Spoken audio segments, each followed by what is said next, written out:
دنیا سے کیا مطلب، مدرسہ ہے وطن اپنا، مریں گے ہم کتابوں پر ورق ہوگا کفن اپنا۔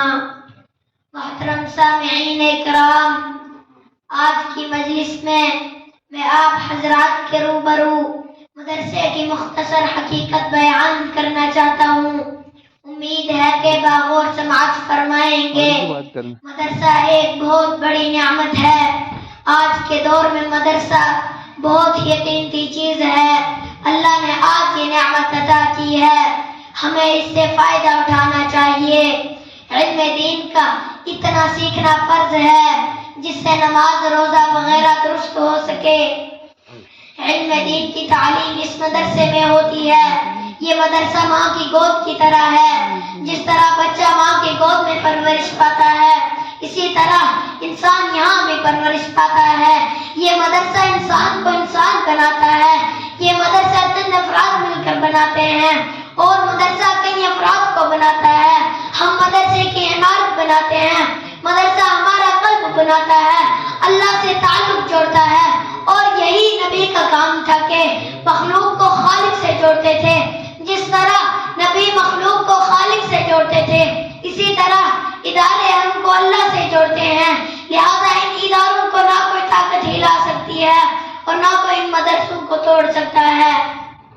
محترم بزرگوں، یہی وجہ ہے کہ آج مدارس کا جال ہر اطراف و اکناف میں پھیلا ہوا ہے، جبکہ حکومتیں دن رات ان اداروں کو مٹانے اور ختم کرنے کی کوشش کر رہی ہے، لیکن ان اداروں کا نظام ایسی ذات عالی کے قبضے میں ہے کہ جس کو نہ کوئی بگاڑ سکا اور نہ کوئی بگاڑ سکے گا۔ انشاءاللہ تعالی اب اس کے متعلق ان کے بارے میں سرور دو عالم صلی اللہ علیہ وسلم کی زبان سے سنیں۔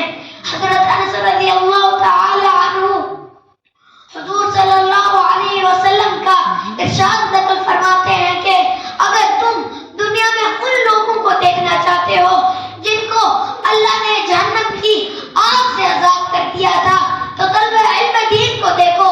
باخدا جو طالب علم صرف علم حاصل کرنے کی نیت سے کسی عالم کے دروازے پر جاتا ہے تو اس کو ہر حرف اور ہر قدم پر 1 سال کی عبادت کا ثواب ملتا ہے، اور اس کے لیے جنت میں ایک شہر بنا دیا جاتا ہے۔ جہاں جہاں اس کے قدم پڑتے ہیں وہ زمین اس کے لیے استغفار کرتی ہے۔ صبح و شام فرشتے اس کی مغفرت کا اعلان اس طرح کرتے ہیں: هؤلاء اعتق اللہ من النار، یہ ہیں وہ جن کو اللہ نے جہنم کی آگ سے آزاد کر دیا ہے۔ اس سے مراد وہی لوگ ہیں جو علم دین حاصل کرتے ہیں، مدرسے میں رہتے ہیں۔ ظاہر سی بات ہے جب طلبہ کرام کا اتنا بلند مقام ہوتا ہے تو ان لوگوں کی کیا شان ہوگی جو طلبہ کرام پر خرچ کرتے ہیں، مدرسے میں امداد دیتے ہیں، جن کے روپیوں اور پیسوں سے جو عمارتیں بنا دی جاتی ہیں، تو آخرت میں اللہ تعالی ان کو کتنا بڑا اجر دے گا۔ دوستو، مدرسہ کیا ہے؟ مدرسے میں قرآن ہے جو اللہ کی کتاب ہے، انقلابی کتاب ہے جس نے دنیا کی کایا پلٹ دی، ہلچل مچا دی۔ سب سے پہلے قرآن نے آ کر یہ کیا، جو بندے خدا سے ٹوٹ چکے تھے انہیں خدا سے جوڑا اور فرمایا کہ تم تعلق توڑتے ہو، خدا نہیں توڑتا۔ چنانچہ اگر مخلوق کا خالق سے تعلق نہ ہوتا تو قرآن نہ بھیجتا۔ قرآن نے بھٹکے ہوئے لوگوں کو راہ دکھائی، زمانے کو خیر القرون بنا دیا۔ قرآن کریم قیامت تک آنے والوں کے لیے مشعل راہ بن گیا۔ بہرحال ادارے کا مدار طالب علم اور مدرس پر ہے، تعمیر سے اونچائی نہیں آتی۔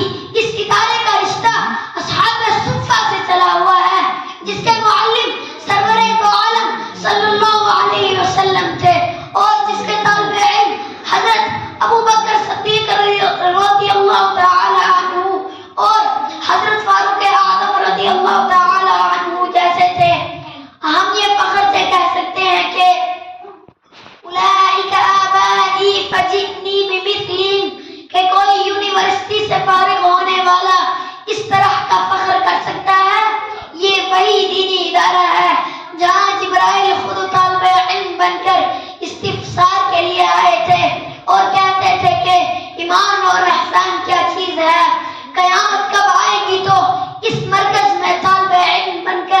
جبرائیل بھی رہے. دوستو مدرسے کی قدر کرو. تم نہ کرو گے تو خدا دوسروں کو پیدا کر دے گا. حضور صلی اللہ علیہ وسلم کے زمانے سے مدرسے چلے اور چل رہے ہیں. ادارہ نہیں مٹ سکتا اور جس کا تعلق ادارے سے ہو وہ بھی نہیں مٹ سکتا. لہذا ادارے کی قدر کرو اور اس سے تعلق جوڑو. اللہ تعالی ہمیں دینی اداروں کی قدردانی کی توفیق عطا فرمائے. وآخر دعوانا الحمد للہ.